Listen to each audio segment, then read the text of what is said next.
अरे मोई, ध्यान कहाँ है तेरा? कढ़ाई जलकर राख हुई जा रही है और तू है कि हाथ में सब्जी लेकर ना जाने कहाँ देख रही है। पानी से भरी बाल्टी वहीं पटकती हुई अम्मी बोली। अचानक अम्मी की आवाज़ सुनकर मैं चौंक पड़ी और हड़बड़ाहट में कटे हुए आलू नीचे गिर गए। या अल्लाह, तू छोड़ दे ये सब, मैं देखती हूँ। एक ही तो बर्तन बचा है, वो भी लगता है तू जलाकर ही छोड़ेगी। तू ये पानी मटके में रख ले और बाल्टी शकीला आपा को दे आ। अम्मी ने आँच बुझाई और सब्जी धोने लगी। मेरी इच्छा तो नहीं थी आपा के घर जाने की, मगर इसके सिवा कोई और चारा भी नहीं था। मैं जानती थी कि आपा मुझे बैठाकर फिर वही सब बातें करेगी जिनसे मैं भागना चाहती थी। मेरे दर्द से आपा का दर्द कुछ कम नहीं था, मगर मैं क्या करूं? जिस दर्द को मैं भुलाना चाहती थी उसे कोई मुझे भूलने ही नहीं देता। 6 माह से ऊपर हो गए थे मुझे इस पुनर्वास कैंप में रहते हुए, मगर जख्म है कि पुराना ही नहीं होता। एक जख्म तो भरने का उपाय भी करें, यहाँ तो मरहम बेअसर पड़ रहे हैं और जख्म दिन ब दिन नासूर बनते जा रहे हैं। वो तो अच्छा हुआ कि शकीला आपा घर पर नहीं थी, इसलिए मैंने उनके बेटे रहमान भाई को बाल्टी पकड़ा दी। हालांकि रहमान भाई की जिलजिलाती निगाहों का एहसास मुझे अपनी पीठ पर भी हो रहा था, मगर अब तो मैं ऐसी हवस भरी निगाहों और बदन को नंगा करते जुल्मों की आदी हो चुकी थी। इतनी उम्र में मैं इतना तो जान ही गई थी कि खुदा ने हम औरतों को बनाया ही इसलिए है कि मर्द हमारा उपभोग कर सके। खुदा ने मर्द की हर भूख को मिटाने के लिए ही औरत को बनाया है। पेट की भूख हो या जिस्म की, मिटाने के लिए उसे औरत का ही आसरा होता है। नज़मा के अब्बू, आप कहाँ से भी बेटियों के निगाह का बंदोबस्त कीजिए।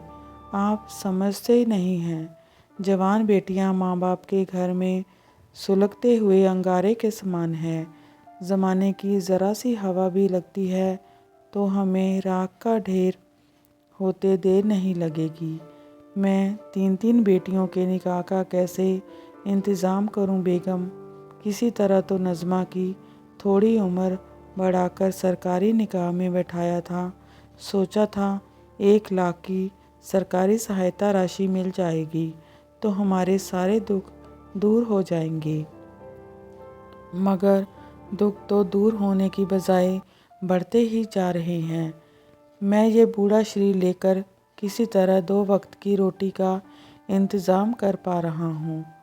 इनके निकाह की बात मैं कैसे सोचूं? काश कि हमारा फैज़ल ज़िंदा होता। नज़मा के अब्बू तो उस आग में फैज़ल की जगह हम दोनों मर गए होते तो आज ये दिन ना देखना पड़ता बेगम। अम्मी, आपने हम तीनों बहनों को क्यों नहीं धकेल दिया उस आग में? आज इस तरह हर रोज़ मरना तो नहीं पड़ता। अब मुझे उनकी बातें सुनी नहीं जा रही थी। मैंने आगे बढ़कर चटाई पर सिमटी हुई अपनी दोनों बहनों को सीने से लगा लिया। मेरी बातें सुनकर अम्मी और अब्बू दोनों बाहर चले गए। मैं कहना तो बहुत कुछ चाहती थी, मगर रकीला और शब्बों का शहादत भरा चेहरा देखकर आगे कुछ कहने की हिम्मत नहीं हुई। 10 साल की रकीला और 9 साल की शब्बो निकाह और शौहर का सही मतलब भी नहीं जानती थी। मैं भी कहाँ जानती थी जब मेरा निकाह हुआ था। 15 बरस की उम्र में अब्बू ने 19 बरस लिखाकर सरकारी निकाह में बिठा दिया था।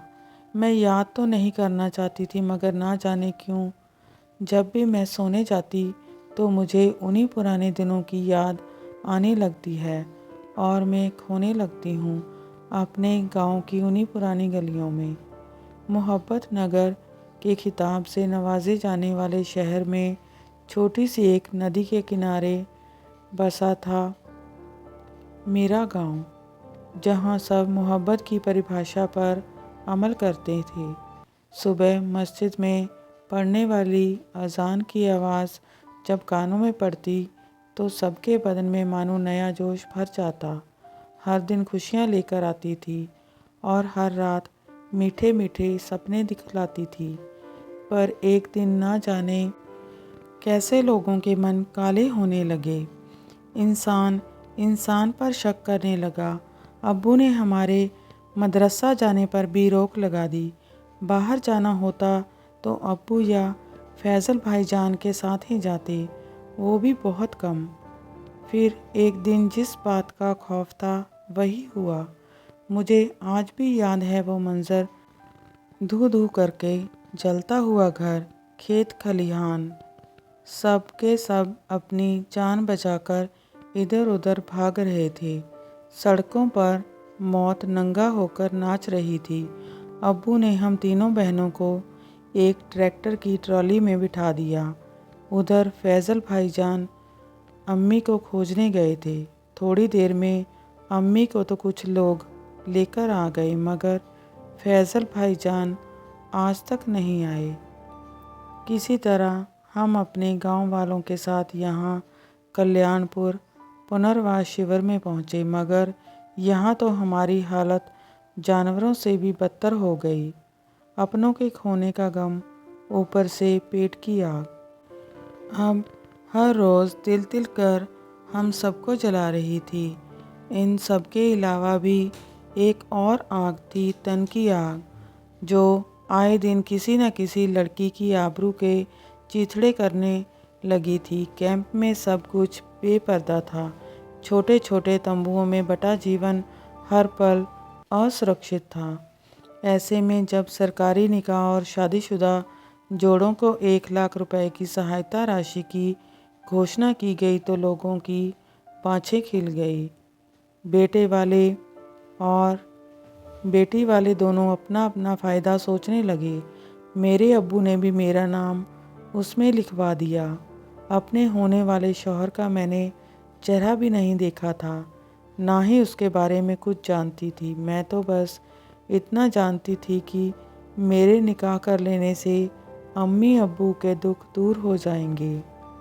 इसलिए मैंने इस निकाह को कबूलनामे की मोहर लगा दी। अपने शौहर के घर जाने पर मुझे पता चला कि मैं यहाँ ना तो नई नवेली दुल्हन थी और ना ही नज़मा बेगम। मेरा नाम बदल चुका था। सबने मुझे दंगे वाली दुल्हन के नाम से नवाजा। मेरी सास ने भी सबसे मेरा परिचय इसी नाम से करवाया। मेरे शौहर और ससुर दोनों पास के ही चौराहे पर सब्जी की ठेली लगाते थे। मैं सुबह उठकर घर के सारे काम निपटाकर खाना बनाती। दोनों बाप बेटे खा पी कर मंडी चले जाते। वहाँ से आकर सब्जियों को धो पोंछ कर ठेली पर सजाते, जिसमें मैं भी उनकी मदद करती। 2 छोटी नंदें भी थी, जिनकी खिदमत भी मुझे ही करनी पड़ती थी। उम्र में वो मुझसे ज़्यादा छोटी तो नहीं थी, मगर अब मैं उनकी भाभी जान थी, सो मैं ही बड़ी थी। मैंने इसी ज़िंदगी को अल्लाह की सौगात मानकर अपना लिया था, मगर मेरी खुशियों की उम्र ज़्यादा ना हो सकी। एक दिन जब मेरे ससुराल वालों ने सुना कि 1 लाख मिलने वाली सहायता राशि योजना सरकार ने बंद कर दी है, उसी दिन से मेरी किस्मत के दरवाजे पर भी ताला लग गया। ससुराल के सभी लोग मुझे हिकारत भरी नज़रों से देखने लगे। मुझ पर दबाव डालने लगे कि मैं वो रुपए अब्बू से मांगूं, जिसे देने का वादा करके सरकार मुकर गई थी।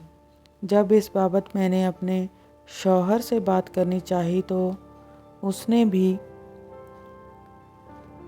टका सा जवाब देते हुए कहा, हमारी तो किस्मत ही फूट गई। इससे तो अच्छा होता कि हम अपने रिश्तेदारों की लड़की ले आते। एक तो दंगे वाली लड़की को घर लाने की जहमत की, ऊपर से कुछ हाथ भी नहीं लगा। अब तुम अपने अब्बू के पास जाओ या ना जाओ, मैं तो अगले महीने बम्बई जाने की सोच रहा हूँ। रहमत चचा जान रहते हैं वहाँ। कहाँ है? वहीं पर कुछ अच्छा काम दिला देंगे। अभी दो दो बहनों का निकाह करना है। मैं भौचक होकर अपने शौहर का चेहरा देखने लगी। ओह, तो यहाँ भी परेशानी लड़कियों को लेकर ही है। इन मर्दों ने अपनी किफ़ायत के लिए औरत को ही औरत का दुश्मन बना दिया है। अपनी बहन बेटी के लिए दूसरे की बहन बेटी की बड़ी चलाने में ज़रा भी नहीं हिचकिचाती। काश मैं लड़की नहीं होती, मगर अल्लाह ने ना मेरी कभी सुनी, ना ही उनके नुमाइंदों की। मेरे शौहर के चले जाने के बाद ससुर ने मुझे अम्मी के पास पहुंचा दिया और कहा, जब 1 लाख रुपए हों तभी आना। कभी कभी तो दिल करता है कि शकीला आपा की बेटी रेहाना की तरह मैं भी जहर खाकर जान दे दूं। आपा, आप रो रही हो? मेरी आंखों में आंसू बहकर रकीला के चेहरे पर पड़ी तो उसकी नींद खुल गई। तू सो जा रक्कू, ये आंखें तो अब लगता है मेरी मैयत के साथ ही जाएंगी। ऐसा मत कहो आपा, आप हमेशा हमारे साथ रहना। हम तीनों बहनी एक दूसरे से प्यार करेंगे और एक दूसरे के साथ जिएंगे।